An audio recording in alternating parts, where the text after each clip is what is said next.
ভগবানের নামের শক্তি কতটা প্রবল তা কি কখনো ভেবেছেন? যদি সমগ্র পৃথিবী আপনার বিরুদ্ধে দাঁড়ায়, যদি নিজের পরিবারও আপনার শত্রু হয়ে যায়, তবু যদি আপনার হৃদয়ে ভগবানের প্রতি অটুট বিশ্বাস থাকে, তাহলে স্বয়ং ঈশ্বর আপনার রক্ষার জন্য আবির্ভূত হন।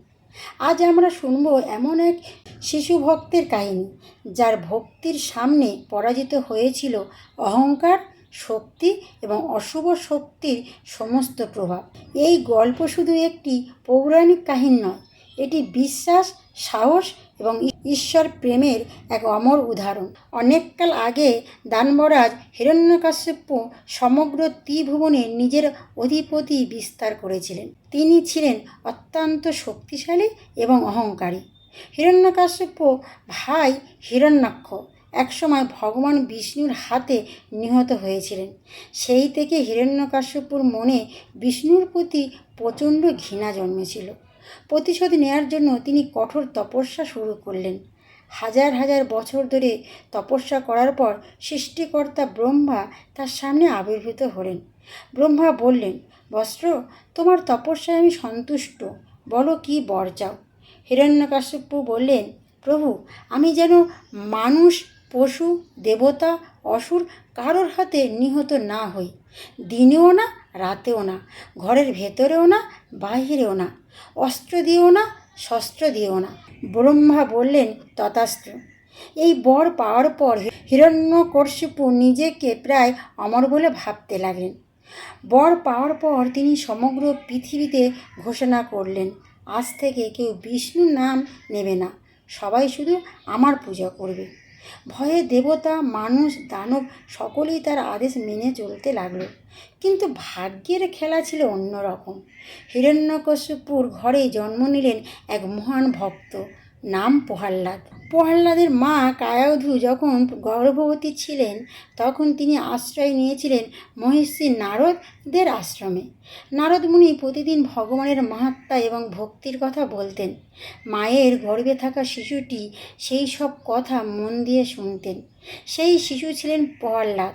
জন্মের আগেই তার হৃদয়ে বিষ্ণু ভক্তির বীজ রোপিত হয়ে গিয়েছিল। কিছুদিন পর প্রহ্লাদ শিক্ষার জন্য পাঠানো হলো। গুরুপুত্ররা তাকে রাজনীতি, যুদ্ধবিদ্যা এবং অসুরদের শিক্ষা দিতে লাগলো। কিন্তু প্রহ্লাদ সবসময় বলতো, জীবনের সর্বশ্রেষ্ঠ শিক্ষা হলো ভগবান বিষ্ণুর ভক্তি। একদিন শিক্ষকরা জিজ্ঞাসা করলেন, রাজপুত, তুমি কি শিখেছ? প্রহ্লাদ উত্তর দিলেন, আমি শিখেছি ভগবানের নাম জীবনের সবচেয়ে বড় সম্পদ। এই কথা শুনে সবাই অবাক হয়ে গেল। হিরণ্যকশিপু একদিন ছেলেকে কোলে বসিয়ে জিজ্ঞেস করলেন, বলো প্রহ্লাদ, জীবনের শ্রেষ্ঠ জিনিস কী? প্রহ্লাদ শান্তভাবে বলল, পিতা, ভগবান বিষ্ণুর ভক্তিই সর্বশ্রেষ্ঠ। এই কথা শুনে হিরণ্যকশিপুর চোখ রাগে লাল হয়ে উঠল। কি, আমার শত্রু বিষ্ণু, তার নাম তুমি উচ্চারণ করছো? প্রহ্লাদ বলল, পিতা, বিষ্ণু কারোর শত্রু নন, তিনি সকলের রক্ষাকর্তা। হিরণ্যকশিপুর আদেশ দিলেন, এই ছেলেকে হত্যা করো। সৈন্যরা প্রহ্লাদকে পাহাড়ের চূড়া থেকে ফেলে দিল, কিন্তু নিচে পড়ার আগেই বিষ্ণুর কৃপায় সে নিরাপদে মাটিতে নেমে এলো। তারপর তাকে বিষ দেওয়া হলো, কিন্তু বিষ অমৃত হয়ে গেল। হাতির পায়ের নিচে ফেলা হলো, হাতিরা তার সামনে শান্ত হয়ে দাঁড়িয়ে রইল। বিষধর সাপ ছেড়ে দেওয়া হলো, সাপেরা তার পায়ে মাথা নত করল। প্রতিবারেই প্রহ্লাদ শুধু বলতো, নারায়ণ নারায়ণ। হিরণ্যকশিপুর বোন হোলিকা আগুনে না পোড়ার বর পেয়েছিলেন। পরিকল্পনা হলো, হোলিকা প্রহ্লাদকে কোলে নিয়ে আগুনে বসবেন। আগুন জ্বলে উঠল, চারিদিকে আগুনের শিখায় আকাশ ছুঁতে লাগলো। কিন্তু আশ্চর্য ঘটনা ঘটল, প্রহ্লাদ ভগবানের নাম জপ করতে লাগলো। আগুনে হেলিকা পুরো ভস্ম হয়ে গেল, অথচ প্রহ্লাদের একটি চুলও পড়ল না। এই ঘটনার স্মরণে আজও হোলি উৎসবের আগের দিন হোলিকাকে দহন পালিত হয়। হিরণ্যকশিপু ক্রোধে উত্তম হয়ে গেল। একদিন সে প্রহ্লাদকে সামনে দাঁড়িয়ে বললেন, তোর বিষ্ণু কোথায়? প্রহ্লাদ উত্তর দিলেন, তিনি সর্বত্র আছেন।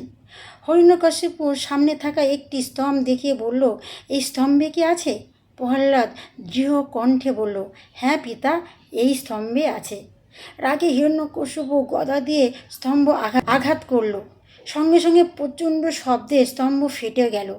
সেখান থেকেই আবির্ভূত হলেন ভগবান নরসিংহ, অর্ধেক মানুষ অর্ধেক সিংহ। তার গর্জনে কেঁপে উঠল তিন জগৎ। সন্ধ্যাবেলা ছিল, কিন্তু দিনও না রাতও না। তিনি রাজপ্রাসাদের দোরগোড়ায় দাঁড়িয়েছিলেন, ঘরের ভেতরেও না বাইরেও না।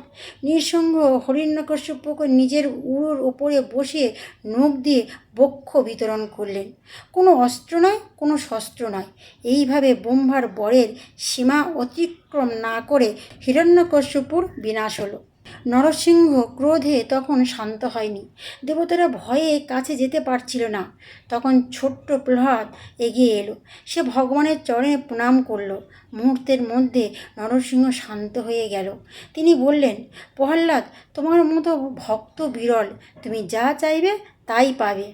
প্রহ্লাদ বলল, প্রভু, আমি কিছুই চাই না, শুধু আপনার ভক্তি যেন আমার হৃদয়ে চিরকাল থাকে। ভগবান হাসলেন আর বললেন, তথাস্তু। তাহলে বন্ধুরা, প্রহ্লাদের এই কাহিনী আমাদের শেখায়, সত্যিকারের ভক্তিকে কোনো শক্তি পরাজিত করতে পারে না।